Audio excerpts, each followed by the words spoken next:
Shalom and good morning. We start a new book of our Bible study, the book of the Songs of Solomon, and also I shall be covering some points about black. Some people say that the original Hebrews or Israelites even were black because of some of the wording of these Songs of Solomon. There's not much salvational issue points in this book, which is the main purpose of our study. But if one believes a lie, i.e. some traditions of men or new theologies, then it may affect their salvation because they are believing a lie, i.e. of the devil, rather than the actual scriptures of what God has written. The word black appears a few times in this book of Songs of Songs. As I said, people are using it as a justification or claim that the original Hebrews were black.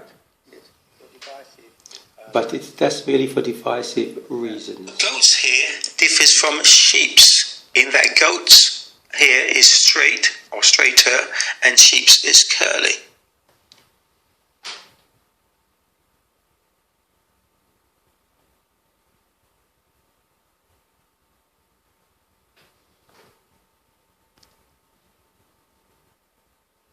So, starting off with the introduction, there has been and remains a lot of views about this book, which you can read in other commentaries. It is commonly thought to have been written by King Solomon. Most believe that there are three people involved in the narrative: Solomon, the Shulamite, and the shepherd lover. This is from Songs chapters 1 verse 7, 4 verse 7 to verse 15. The historical perspective is of importance in that Solomon and the Shulamite woman are describing the ramifications of pure love, while the shepherd is trying to turn the woman's heart away from Solomon. It is the emphasis of the shepherd to show that the woman has been taken from her homeland to the palace of King Solomon as his bride. Yet she would rather be at home with the shepherd, close to all that she holds dear. The typical aspect of the characters is said to revolve around the relationship of God with his people. Now, as I said, one point I wish to tackle in this study is a focus on the English word black, found 3 times in this book. Many are using it to falsely claim Solomon and the Israelites were black. They fail to properly understand the various Hebrew words that have all been translated into the singular English or so one of black. There are people trying to find an identity. By this people who use this claim. People trying to find an identity by trying to teach Hebrew to the naturally born Hebrew speakers and the ways of God to those who have been keeping and teaching his ways for centuries before them. So my point is there's a group of people who don't know Hebrew as their first language and have not been keeping the ways of God, but have recently discovered the Bible recently discovered the Bible and are now using their history to go, say the history of slavery, to put it back into the Bible and claim that they are the real Hebrews. They've been taught Hebrew or learned Hebrew from the Hebrew people who wrote it in the books, but now they're going back and telling those same Hebrew people that they understand their language wrong and so forth. That's the point I'm trying to make. Okay.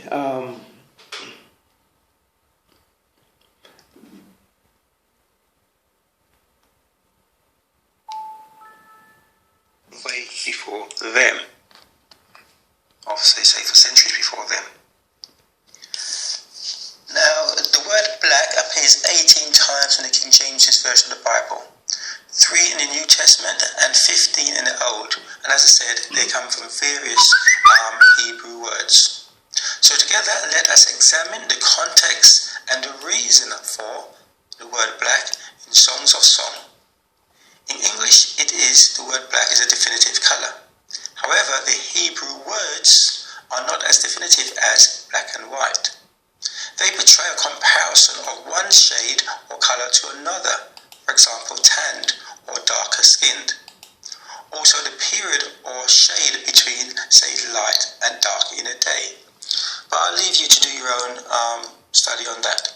Okay, Songs of Songs, chapter 1, verse 2. Let him kiss me with the kisses of his mouth, for thy love is better than wine.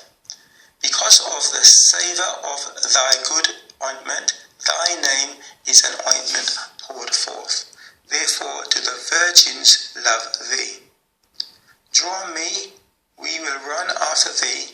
The King has brought me into his chambers. So a number of individuals are mentioned in these verses. Him, me, the virgins, the king.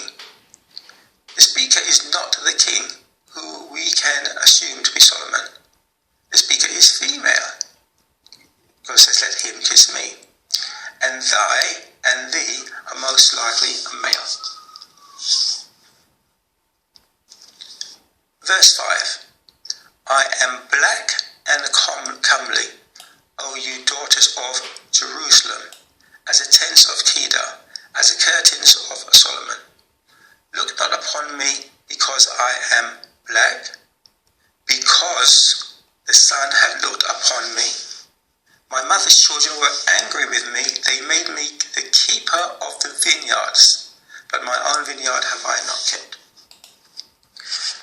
So, some people use the word black as a proof that Israelites were black. I think they are reading into the verse rather than out of it or them.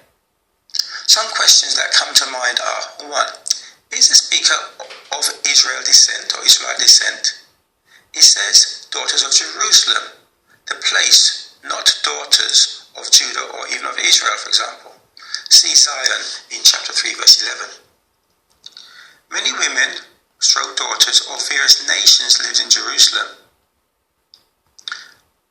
2. As black as tents and Solomon's curtains. Now we do not commonly see the tents as black. See tents as black, as they would attract heat of the sun and make inside hot, rather than reflect it and make it cool. The tent curtains were not black. The temple curtains were not black. We see this in Exodus chapter 26, verse 1. So it must be Solomon's personal dwellings. So, is this black a comparative term rather than actual colour? Lastly, what is the cause of her blackness? If it was natural by birth, she would not need to mention it, nor give the reason for, because the sun, they made me keeper of the vineyards. See also Job chapter 30, verse 30. The change in skin colour is, as I said in Hebrew, the word is comparative to a former colour or shade. Effect of being out in the sun, keeping the vineyard. She's not necessarily speaking of her whole body neither, only the visible parts exposed to the sun. I once thought a skiing instructor was Mediterranean due to his complexion, until he took off his goggles to show his true white, what we call white skin, around his eyes. Chapter 2. I am the rose of Sharon and the lily of the valleys. As the lily among thorns, so is my love among the daughters. As the apple tree among the trees of the wood, so is my beloved among the sons. So the speaker is from Sharon, a place in Palestine. She compares herself to the daughters of Jerusalem and her love to the sons, implying they are neither natives of Jerusalem, i.e. they are not Israelites. So even if they are black, it does not mean Israelites are black. Now I know some people say, oh yes, but everyone in the area was the same colour. No, we cannot say because people of one country are arguably black, that every country around that area is also the same thing, colour. Moving on to chapter 4, verse 1. Behold, thou art fair, my love. Behold, thou art fair. Thou hast dove's eyes within thy locks. Thy hair is as a flock of goats that appear from Mount Gilead.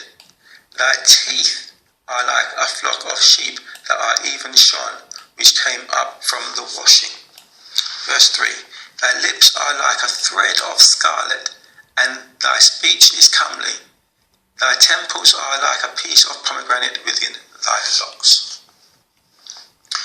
So goat's hair differs from sheep's in that goat's hair is straight or straighter and sheep's is curly. Locks is hair, the word for hair in the Old Testament or in Old English. Any human hair.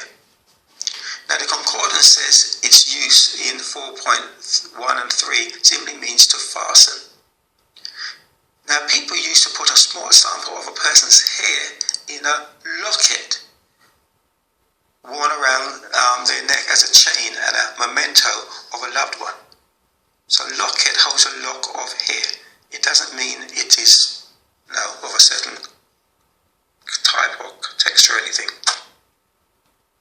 And it definitely does not refer to being like dreadlocks, as people try to make it out to indicate the person was wearing dreadlocks or locks, so they must be in black.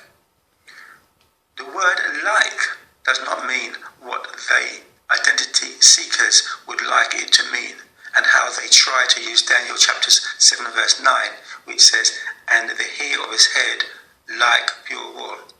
Or Revelations 1:14, his head and his hairs were white like wool, as white as snow. These are comparative, not representative wording. The comparison is one of colour, not texture.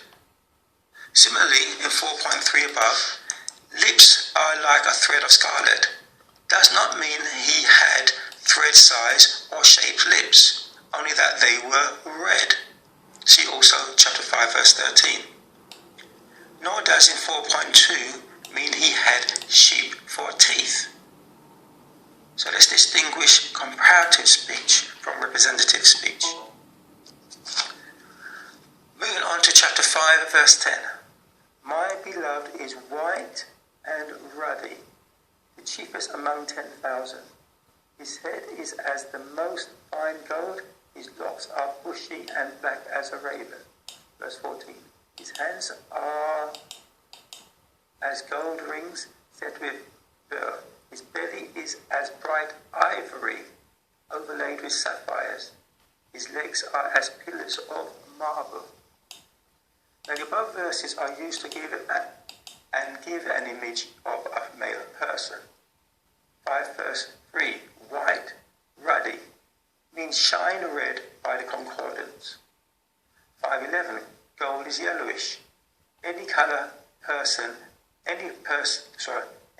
of person can have black hair. In verses 5:14 and 15, ivory means sharpish, again by the concordance, and is not black, but whitish. See also the word ivory in chapter 7 verse 4. Again, marble means bleached white. Again, see your Strong's or similar concordance. So in totality, nothing from the chapters should be used to confirm the person was black and from a certain ethnicity. Chapter 6 verse 8.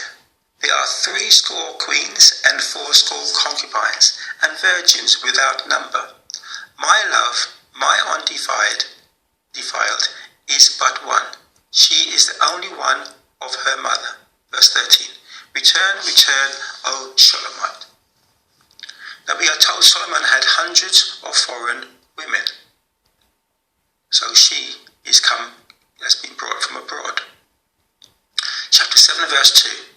Thy belly is like an heap of wheat set about with lilies.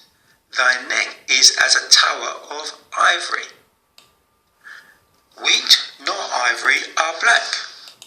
When properly examined, every verse anyone uses to depict a specific and uniform colour for Israelites who left Egypt or humans preferred by God can be refuted.